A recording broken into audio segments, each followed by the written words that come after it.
Good evening, everyone. It's about that time again. MLS season is starting. I'm so glad you've all joined and just literally saw whatever that was that came out of my body. I do not know what that was. Obviously, I don't have this ever planned, the intro, and I think when I'm put on the spot, I just immediately start reacting with absolutely weird noises. But either way, we're back, baby. MLS season, let's go. And not to mention, we're starting it off with the best way to start it off. Game against Orlando. Mm-hmm. The flying purple people eater lion things. Yes. Or whatever. Lions-ish. Mm-hmm. Family-friendly show. Call them cats. They're not even lions. Family show. Yeah. Yep. Little cats. Little cats. Little small cats. Mm-hmm. We'll obviously get into that a little further on in this show, but I'm sad because we don't even have a breaking news sounder. I know that you guys. No. Wait. You hold on. I can do this.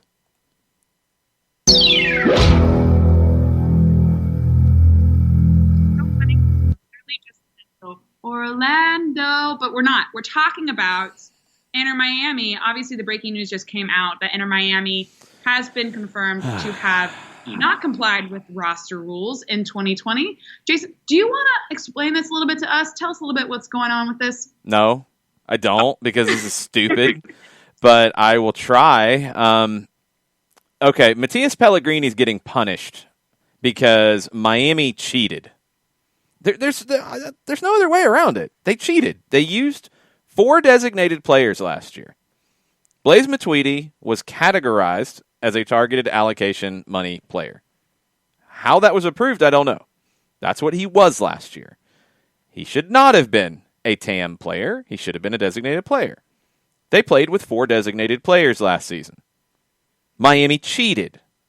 We'll get to that part in a minute. Matthias Pellegrini, who promising young winger from Estudiantes in Argentina, I think kind of got hosed a little bit last year, should have played more. Lewis Morgan came in and was a great addition, and Pellegrini would have had to move to the opposite wing or play centrally, and it never really clicked. He's a young player moving to a new country in the midst of a pandemic. Give the kid a break. No, what do? You buy him out and you send him to play in the 3rd division. No, it's not right at all the way this is being handled. We don't know what the punishment's going to be yet for Miami cheating, because there's not another word for it. They cheated. They absolutely cheated. And here's what should make people a little upset. Last time I checked, last year, Miami made the postseason, right? Yes. How close was it for them to have made the postseason? Weren't they above us by like 2 points? I don't even know if it was that close. They got in on the last day. And yeah, I do remember that. They got in because all these crazy things happened. I am scrolling down now. The team that should be most angry is Chicago, because if you had actually ruled on this and discovered that there was cheating going on, as Kelly tries to go figure out what the cheating is, if they had ruled on it last year and docked points, Chicago's in the postseason. If they had ruled on it at some point and made him ineligible and then things change, maybe Atlanta's in the postseason. Miami cheated. There's just no way. The punishment has to be severe. This is unprecedented in the league. When the LA Galaxy got creative with the roster rules and found a way for Zlatan to count as a TAM player and then bump him up to a designated player and then bring in Christian Pavone as a TAM player the next year, and bump him up the following year. Okay, they found a way to do it within the rules. Miami cheated because they broke the rules to do this somehow, at least the league's saying that, and now they've got to pay the price. I hate that it's Pellegrini who's paying the price right now. He didn't do anything wrong. He's such a promising young player, and it's not to his accord at all. It's to the team's accord. They knew exactly what they were doing, and it really just sucks because it is, like you said, it's a good young player who's getting caught up in the crosshairs of something that he, I'm sure wasn't aware of what was going on. He was there first. And then I know, but so then the question I would have to, like, this doesn't feel like this can just be covered over a fine. Like, this feel like this needs to be like, maybe they have, for the next 2 years, they have to have only 2 designated players and then a large fine, something that really limits their capacity to being able to take advantage of the system. For me, it's because I don't know if you can do that. That would feel like a little bit of double jeopardy, because then you'd have to make them cut another designated player. I say dock points. Flat out, dock points. That's what happens in other leagues where you break roster rules and games get forfeited. I mean, it doesn't really matter if you go back and dock points from last year. I don't care. This isn't college where you make somebody take a banner down. Ooh, you lose your 10th place finish in the Eastern Conference, Miami. Yay. No, you got to dock points this year. And they should be in negative points. I don't know how else you handle it to make it equitable, because at a minimum, they kept teams out of the playoffs by using 4 designated players. They got in, other teams didn't, and that's unacceptable. So they got to fix that. The questions on Pellegrini, and I see a lot of stuff, Dawn and plenty of others are like, where can he go? Can he come to Atlanta? Let me start on the Atlanta side. He's a good player. I don't think there's a spot for him because he is a left winger, and Marcelino Moreno is going to beat him out. So you don't need to bring him in. He is a designated player. You don't have a spot for it. You don't need to then try to find allocation money to buy Alan Franco down to get cap compliant on your end. I don't know if you could even pull that off right now because you're probably up against the cap. We're guessing on that because we don't know. Right. It's not worth the trouble. There are teams that could use him, but from my understanding now, Miami can't move him elsewhere. Miami has no control over him in the league, essentially. When you buy him out, it's a mechanism to get him off of your roster and get cap compliant. Okay. He's still under contract. Like, they didn't pay out his contract and say you're a free agent. He'll get paid by MLS. So MLS is loaning him to Fort Lauderdale. Which, I mean, that's at least the fair way to treat the player, because you're not going to make him go to El Paso in the USL Championship or, Orange County or somewhere, across the country. He stays in the same place. He trains in the same place. He'll be gone, from my guess, in the summer window, when he could go back to a club in Argentina. He could go to a club in other countries around the world. Maybe there's some mechanism at that point where he could go to another MLS club. I don't know. But Atlanta doesn't make sense for him. There's nowhere for him to go right now. I'm blown away they didn't find a trade for him to where they could have got a little bit more. My guess is Miami felt like they'll get more in the summer transfer window by selling him or holding on to him. And I don't know if they can bring him back in 2022 or not. No idea. It's uncharted territory. The only 2 times I can even think of something like this, Giovanni Dos Santos was bought out in LA when they couldn't get cap compliant after they bent everything to be cap compliant. They had to buy him out. He was paid by MLS from the beginning of March until the summer window when he signed with Club America. So that went about like I think this one will go. Mix Diskerud was another one that NYC bought out, and then he was under contract. I don't know how long of a deal he signed with MLS, but they just kept loaning him out places until eventually they got him off their books. So he's not a free agent. He is under MLS control. Miami will get, because he's still under a contract, they will get a sell-on fee, whatever was in the original deal. Okay, whatever, that's fine. Maybe they should have to forfeit that. I don't know. Again, it's not Pellegrini's fault, and it has nothing to do with the Pellegrini deal, but I don't know what you do to figure that out. He'll go somewhere outside of the league in the summer is my guess. But I don't think he's coming to Atlanta. It just wouldn't make any sense. Yeah, no, I mean, I absolutely agree with you. I know that's something that you had already harped on prior when this conversation had begun. But Yeah, you're absolutely right. It's a talented player who is being dragged through the mud because of a team who decided to cheat. Yeah, I mean, he's got to play Greenville and South Georgia Tormenta and teams that he didn't sign up to come to this country to play. And it's not a knock on those teams. It's just he signed a big deal and he had other opportunities to go elsewhere. He's the one who's paying the price right now. That's not right. Right. No, it's absolutely not. Before we completely dampen the mood throughout the rest of the show, why don't we move on from the subject? Obviously, again, there's going to be a lot more coming out with this, so I would say just check Twitter, watch Jason. Obviously, with the soccer down here starting on Monday, I'm sure you guys are going to cover this again. Oh yeah. But like, I'm very interested, like you said, to see what the actual punishment is, because it needs to be severe. Mm-hmm. It definitely needs to be severe. Mm-hmm. All right, moving on, because let's just move on to other things. Although I don't feel like I'm going to start with a positive note here either. One of the biggest things, one of the biggest takeaways that I had, obviously, from us now going into the season and ending our series with Alajuelense is just reiterating patience. This club is building. We have changed the roster quite a bit. I don't know if you guys have noticed.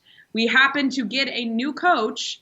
Don't know if you noticed. The system is completely different than the way they played last year. Don't know if you noticed. Kind of. It's a very different identity. It's added on. They added another level to the house. Yes. Still, it's a different shape. And we're talking about a house. It is a different house. Yeah. So, it's taller. It's the same house, but they added to it. They built an addition on the back and maybe added to the attic up top and maybe a 4-car garage. That feels nice. What about a pool? I feel like they might have pool's in the works. That's in the works. That takes time. That's where you can't build the pool day one. Right. What a great metaphor. You can't build the pool day one, guys. It's going on a t-shirt. You can buy a really nice house, but you still got to fix it up. Yeah. So, again, I reiterate, patience. You are not going to see an MLS Cup caliber team, nor should you even want to see an MLS Cup caliber team opening day. Because as Jason has said many, many times, there is no room for growth after that. Where do you go from that? You're limited. It just seems. Go ahead. You're limited. If you're the best you can be, is what you are after 2 months of preseason, a couple of competitive games in CONCACAF, a couple of preseason scrimmages / training exercises. If that's your best, it's going to be pretty limited. It's just not going to be good enough to win championships. Right. Absolutely. However, what I will say that you can take away from the series with Alajuelense is players that have stood out. For me, undoubtedly, that has been Anton Walkes. I know I've shouted and touted on Bello, on Twitter, all over Twitter, and I still absolutely adore Bello, and I think that he did have a rough go of it the first game, and I think he actually improved very much on the second. But I will say, throughout the 2-leg series, Anton Walkes was a shining beacon. Somebody that we've talked time and time again that is a complete Swiss Army knife as far as a player for this team, can be put in different places in different situations and sort of help us out wherever that hole needs to be plugged. So obviously with Alan Franco not being able to start, Anton gets that position, and him and Miles have been syncing quite well. And I know we'll get into lineups later, but I actually have him in my predicted starting lineup just because of how well he's doing right now with Miles. I mean, if you're on a streak and if you're in that sort of gelling environment, I don't think you quit that. Yeah, you don't have to rush Alan Franco in. From my understanding, at this point, he is still waiting on paperwork to be eligible to play. That could happen, or it could have happened at some point today. You don't have to rush it. When he's ready, you can play him, but Anton Walkes is holding on to the job for now. I mean, 81 of 81 passing. It is the best passing performance an Atlanta United player has ever had in all competitions. Yeah, not all those passes are the most progressive long balls. They're not trying to split the lines, but he's not giving the ball away in a dangerous spot. And sometimes that's what you need. That's what this game called for against Alajuelense. And I think it was an interesting one for the players to go through because it was the first time they felt some pressure.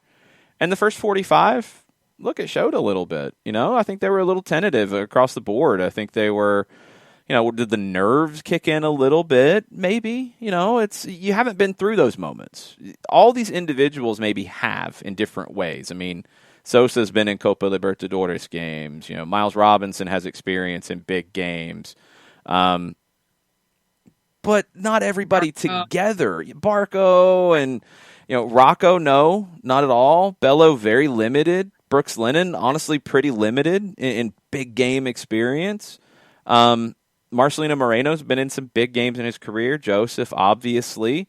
But Sandro Lopez, same. Yeah, but not as a unit. So it's one thing to go through it as an individual, but when you are paired up, for example, if you're Anton Walks, if you're Miles Robinson, and you've got George Bello and Brooks Lennon on either side of you, can you trust them yet?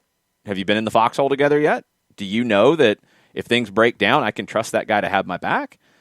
It's not that you don't, it's just you haven't experienced it. So you're a little tentative. You don't want to get caught. You don't want to risk anything. And that first 45, it felt like that. The reason why I don't think that was the game plan is it doesn't fit what Gabriel Heinze's ever really said about the game. And I think the second half looked completely different. I think he kind of broke through a little bit of that fear and that tentativeness with his halftime comments. And you saw one change tactically that I think opened the game up too, was getting Ezequiel Barco into the middle of the park, bringing on Jurgen Damm. I talked about it a lot on the post-game show. I feel like because of the unknowns with the lineup for Alajuelense due to their missing pieces, you had to start Franco Ibarra because he gave you that cover as an additional defensive midfielder if Sosa had to play as a center back again. You ultimately didn't need it. You didn't need to use an early sub to change it. You wait till halftime, you make the change, and everything looked a lot better at that point. But it's just an experience you have to get. You have to make those mistakes. You have to learn those things, and you'll be better off on Saturday because of what you went through on Tuesday. Exactly. Now, as far as CCL is considered, we have now obviously lined up with the Philadelphia Union, a very, very tough team. That's going to be extremely interesting. But I will say a big plus is that there are 4 MLS teams into the quarterfinals, which 5. is fantastic. 4 U.S. and Toronto. Oh, yes, that's right. Everybody 5. hates Toronto around here. I know, but I'm going to make sure they get their credit. I don't believe they exist in my mind. It's just a team that's there that has some red in it and doesn't. You're a Toronto hater too. I just don't like them. This whole fan base despises Toronto, and I had no idea. Nobody told me. Yeah, no, I don't know exactly what, I can't pinpoint it, but I'm pretty sure they're just not great in my mind at all. Crazy. But regardless, we obviously play Philly at home on the 27th and then away. With that draw, we are going to have to do the second leg away, which is going to be a big test for this team. And it will be really interesting to see, obviously what the result is going to be with this game against Orlando, because I feel like a lot of momentum between this game against Orlando and also the Chicago Fire game, how that will motivate us and put us in either a better position heading into Philly or a different position heading into Philly. Yeah, it's a different situation too now without the Open Cup factoring in. So those first 3 games, you're not trying to get into the Open Cup. That's going to hopefully be rescheduled for later in the year, but it's crazy to try to do it right now. I hope they can find a way to have some semblance of an Open Cup, but it won't affect the first 3 games. So now you're looking at it. You go to Orlando, you come back, you have a week to work, you host Chicago, then you play midweek at home. You don't have to travel, but you play midweek against Philadelphia. You really need a good result at home to set yourself up for success in leg 2 in Chester. Then you have another league game. Then you go to Chester. So it gets a little crowded. It gets a little crazy. Philadelphia is an opponent that is going to be very difficult.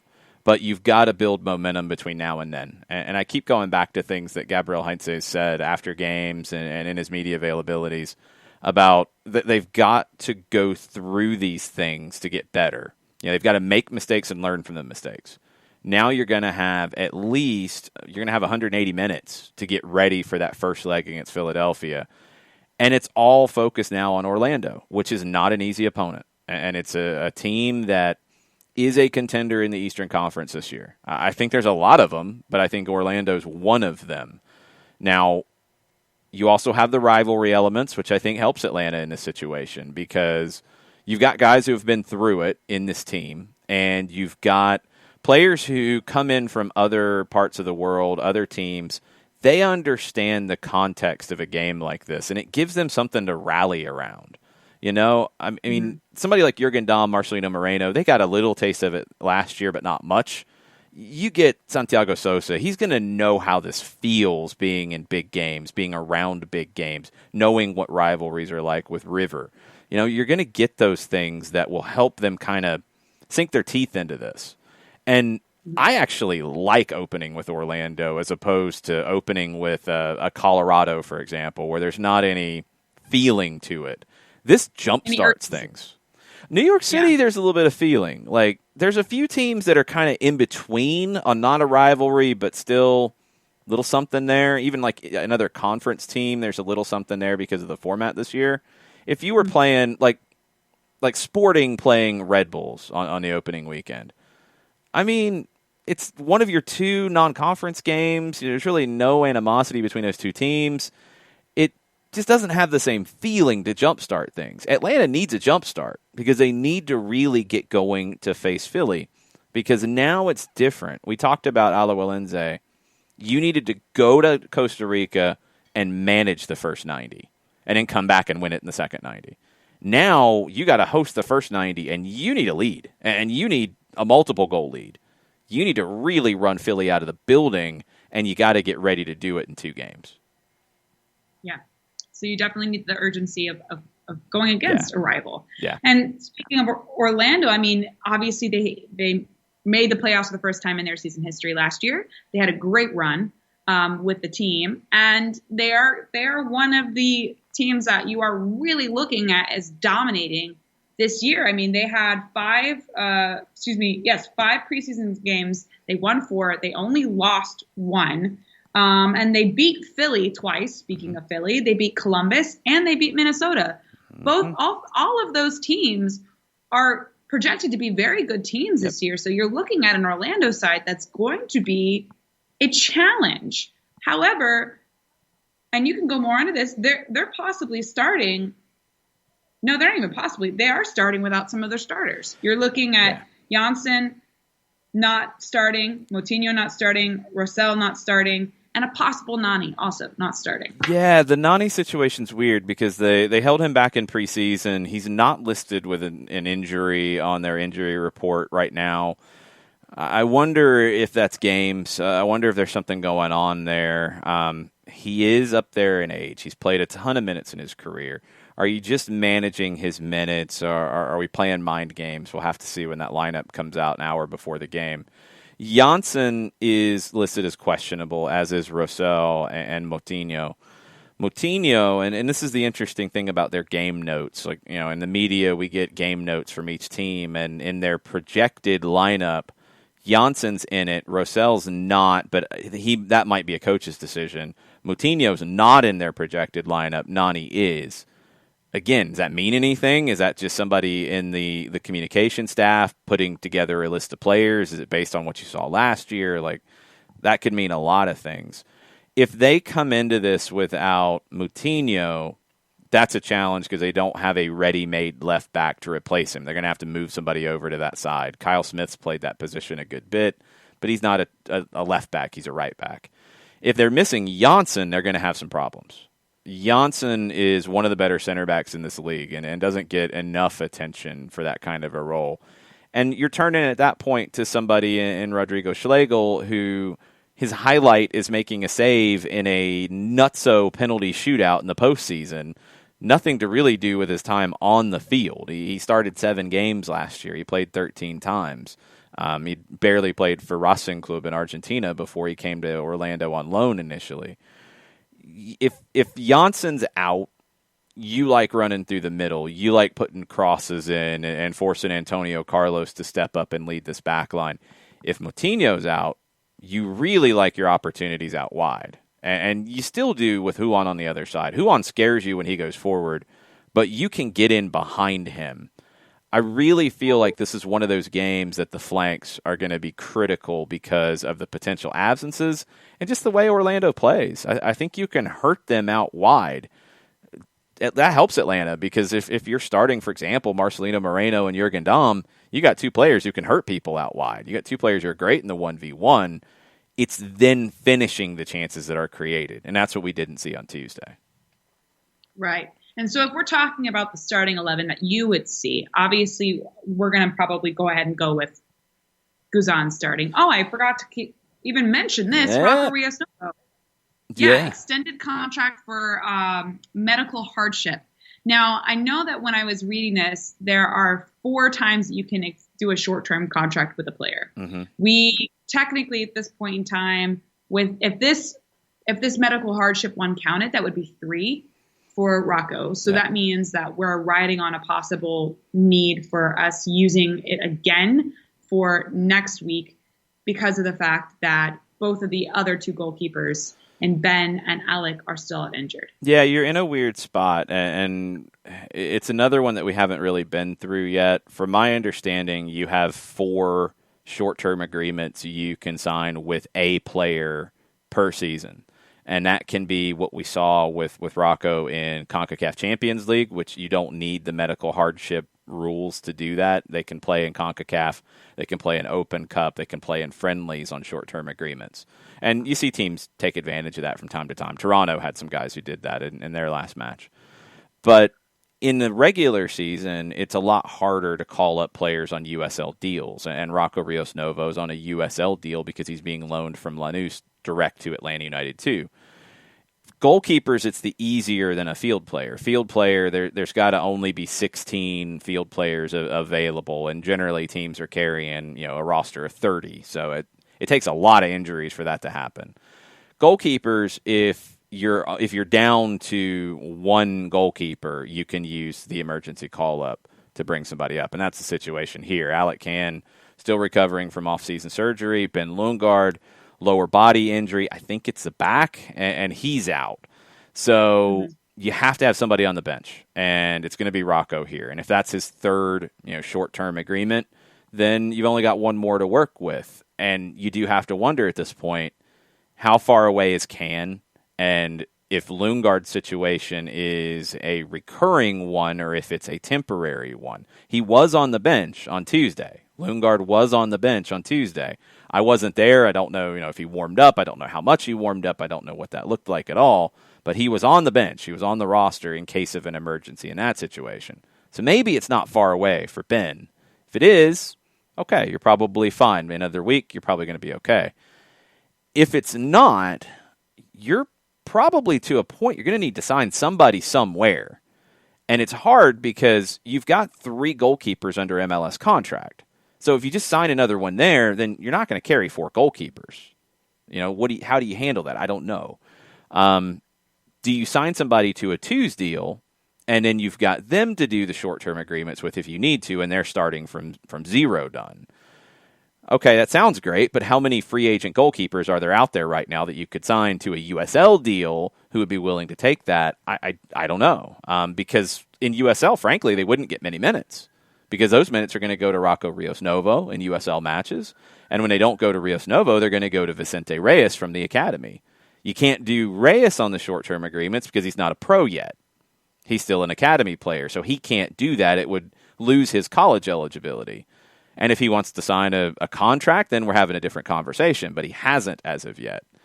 So if this is a recurring thing for Lundgaard and Can's not ready yet, you got to think about this for next week. Because you're almost out of time with Rocco doing these short-term agreements. A lot of layers to unpack. We've gotten really deep into weird MLS rules tonight. This is not normal. This is not. Well, cheers to that. So let's go ahead and talk about something a little bit funner. Yes. Funner. Predicting lineup, right? So Goose obviously is between the sticks. Yes. We're not dealing with. They'd have a red card. No red cards, Goose. He's gonna work. fly through this game. It's going to be great. No red cards. No lunging tackles, please. And Barco, don't play him a short pass back. Come on. We can't do this again. Then we're down to one goalkeeper. Brad needs to get some time. Let's get this guy some time on the field. Come on.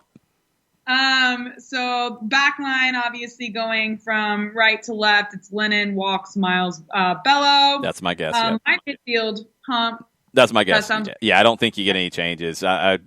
You only sometimes worry about Bello or Lennon and the amount of running they do, but Bello really came through at the end on Tuesday in a really good way. And Lennon never seems to get tired until he's absolutely done, and I don't think he's anywhere close to that yet. So both should be good to go, and you got a full week between games, so I wouldn't imagine there's an issue. I would agree.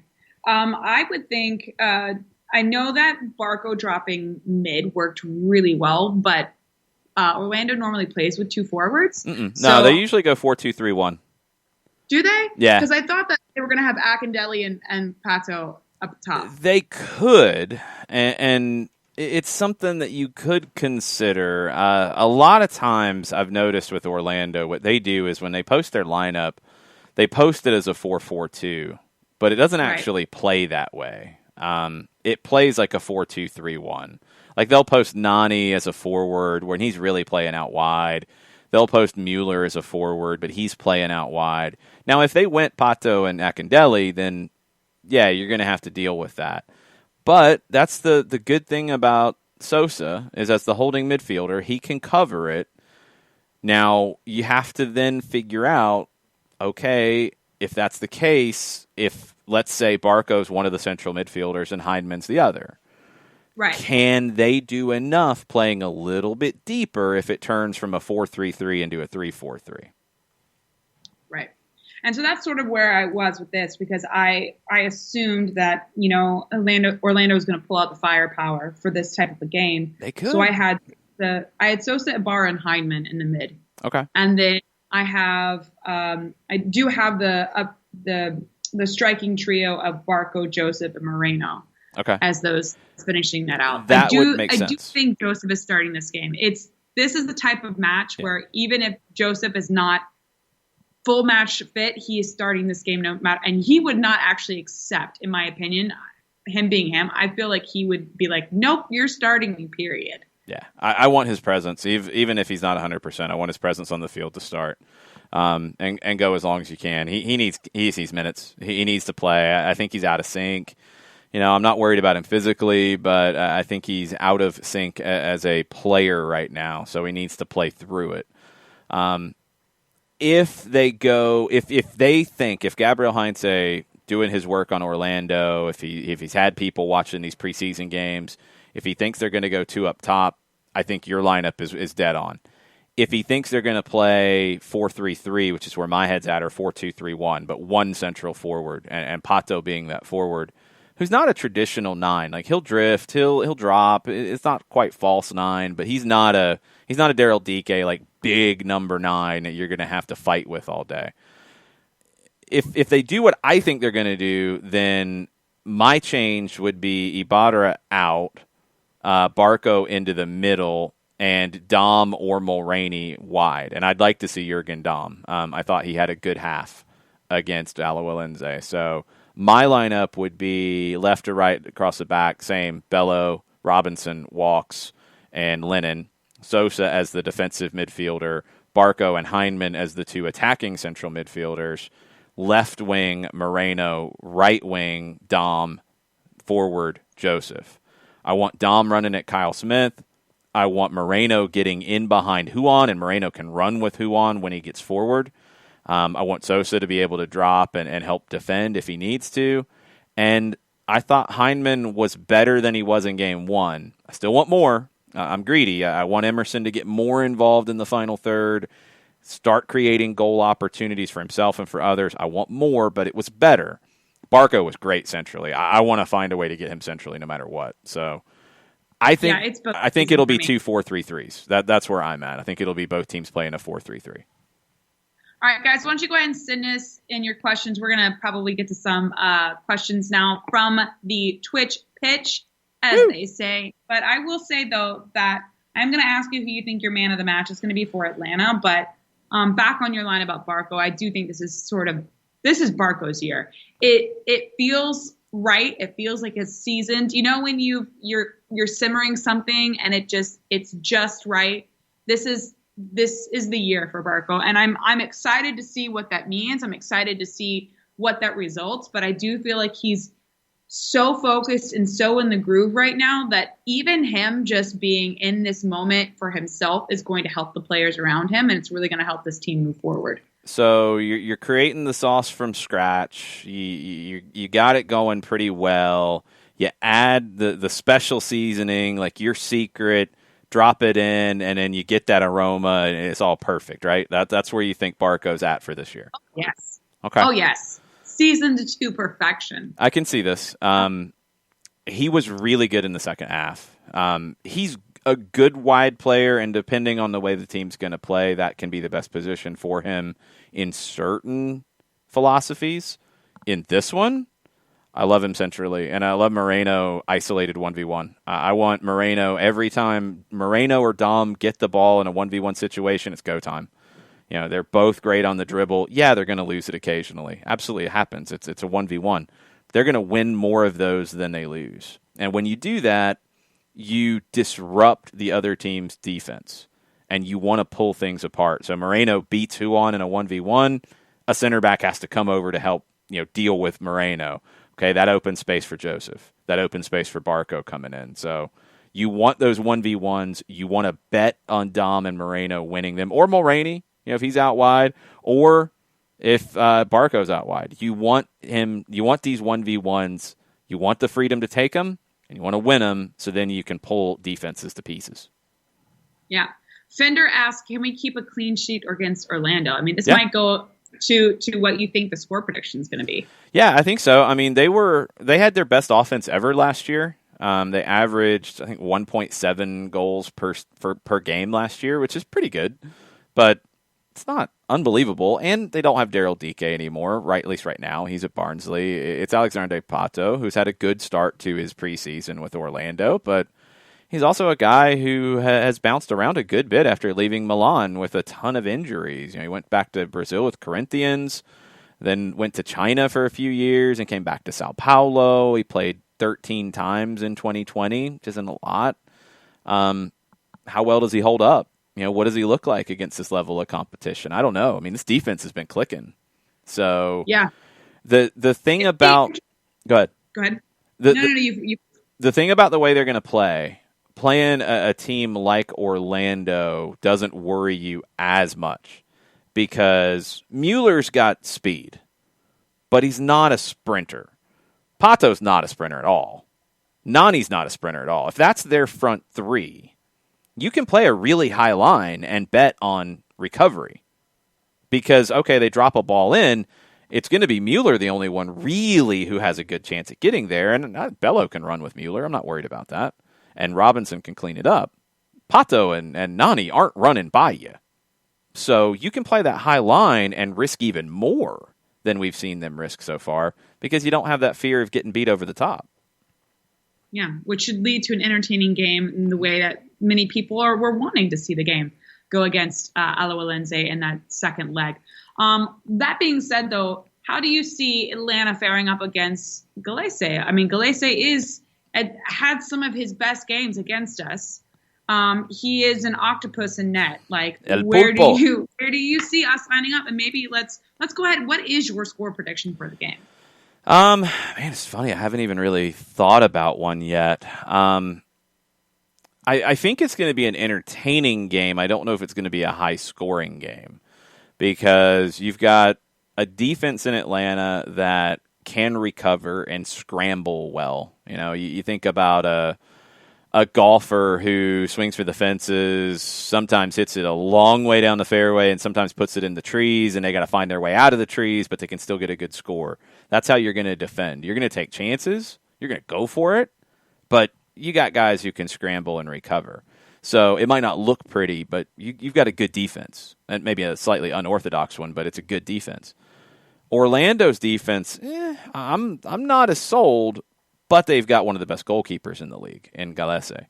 So, if you come out of here 1-1, I don't think you're upset. If you come out of here with a point, I don't think you're upset. Not against a team with the quality of Orlando. And when you break it down and you look at the way you want to handle things, if you win your home games and draw your road games, you are a top team. So draws on the road against top teams, not a problem. Orlando's a top team. You don't play for a draw, but if that's what it turns into, fine. I think Atlanta can win the game. And I think the way they can win it is exploiting out wide and dealing with maybe Mueller's pace as much as anybody, because I'm not worried about the others. Now, Orlando could surprise us and play Van der Vaart, the new Dutch winger who's got good pace, plays as an inverted winger, a lefty who plays on the right. They could surprise us with Alexander Alvarado, who's a really good young Ecuadorian winger who only played a couple of times last season. They could throw some surprises and maybe have more pace up top because Oscar Pareja sees that high line and says, I want people who can get in behind. I think Atlanta can handle it and win, but if they draw, that's fine too in this game. That's absolutely fine. Yeah. I'm not going to worry about it. A lot of people predicting an Atlanta United win. We got some 2-0s. We got a 4-1. Oof, I'd love that. Go. And Doc did also say later on, it's optimism fueled by blind devotion and alcohol, which I think should be a tagline somewhere. That's good fuel. Yeah. And then, I got a 1-0, 2-1. People think, Stefan says, 2-1 Atlanta. Joseph is still their father. Barco does something sexy. Okay. All right. I can work with this. Barco's had some sexy moments in Orlando before. The goal he scored down there with kind of the outside of the right foot. I think Garza gave him the pass in 18. If I remember right, he put it off the underside of the crossbar. Pretty. Mm-hmm. Like, it's one of those goals that you look at and you're like, oh, that's a nice goal. But to hit it the way he did, that's an absurd level of swag to make that play if you're Ezequiel Barco. And Joseph, if he gets one, I think he's going to get a few. I think it's just unlocking the door for him right now. I agree. I definitely agree. I think we could possibly see a Moreno distance goal. I feel like he's really going to try and go for it. That was my prediction on the Countdown to Kickoff, which is up on the Atlanta United YouTube channel now. Mike and I didn't make score picks because we wanted to do something a little different here. We wanted to predict something that we think will happen in the game. And for me, it was, I think Moreno has a goal or an assist. I really think this is a game that sets up well for Moreno because he will get in behind Juan all day long. And I think he can deal with Juan defensively, but then exploit Juan's ability to go forward and get in behind. And if you've got Juan out of position, you've got a center back scrambling over, I like Moreno's chances to either get a goal for himself or create something for somebody else. Absolutely. It's regardless of who scores, what happens, it's going to be an entertaining match nonetheless. I'm excited to see it. Jason, let everyone know what is going on with you tomorrow so they can follow in, so they can listen in, all that good stuff. Yeah, tomorrow we are on 92.9 The Game. We're on the new Odyssey app, the former radio.com app. If you had the radio.com app, it immediately went over to Odyssey when it updated. So no worries there. You can also listen on the Atlanta United app, by the way. 2:30 for the Five Stripes Countdown. Kickoff is supposed to be around 3:20. It's a long pregame show, so don't expect kickoff right at 3 o'clock or even 3:08. 3:20 or so, we'll have the full-time report for an hour after the final whistle. We will also have here on the SDH network our new post-game show. I think this time around, the Salty Takeaway is the name of it, by the way. This time around, it's going to be John helming that with Nick Alifi and Jessica Charman hanging out on that show. Jarrett Smith will usually be in one of those chairs. It'll be the Nick and Jarrett with John trying to herd cats show.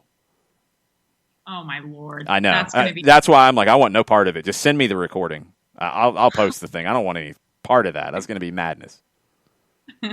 Well, be sure to check out Atlanta United's YouTube to see the latest that was with Jason and Mike Conti for the countdown to kickoff for Atlanta United. And be sure to tune in, obviously, for the game tomorrow at 3 p.m. But if you want to @Longshoe which is Jason. If you want to at him at Longshoe on Twitter and tell him about all of your feelings that you have during the match, I'm sure he would gladly enjoy it. Do not at me. I'll probably be having takes that you can agree or disagree with. And you can at me at the Kelly Francis on Twitter. At her. Yeah. Regardless, it's fun hanging out, and I look forward to seeing you guys again a week from now. And then might I also mention, a week from now, I'll be in the bins. Well, a week from now you'll be in the bins? No, I mean like a week and a day. Okay. I was like, wait a minute, are you going to break in and do the run-up from the bins? Yes, I am. Oh, that would be fun, wouldn't it? No, I don't want to get arrested. So fast. I know. I would be totally arrested. It'd be hard to call the game the next day. I'd be in jail. Either way, super excited for that game also just because I get to see everybody. Mask on, obviously, but regardless, want to get through tomorrow first, and then we can start looking ahead to the first home game of the season. Yeah, it's all ramping up. Games tonight in MLS. The first match kicks off in about 13 minutes with Houston and San Jose. Big game on FS1 with Seattle and Minnesota. Rematch of the Western Conference Final. It's at 9:30. Bunch of games tomorrow night. We'll probably have a watch-along going on Twitch during the evening games with Nashville and Cincinnati playing. A bunch of interesting games. So I'm just excited the league is back. I'm excited it's a 34-game schedule. I'm excited that we're going to have fans in the stands. I hope that we get to travel again here soon and call games from other buildings. All these different things. It feels like we're getting back to normal, and it feels like it's going to be a really, really exciting year for Atlanta and for the league. Yeah, truly. And you can stay up to date with all of it, obviously, by following Longshoe at Soccer Down Here as well, and me at the Kelly Francis, obviously at ULAN United on Twitter. Either way, it's going to be a fun game tomorrow. Tune in to us next week as we do the next run-up for the next match after that. But otherwise, have a wonderful night, everybody. And yay, MLS is back!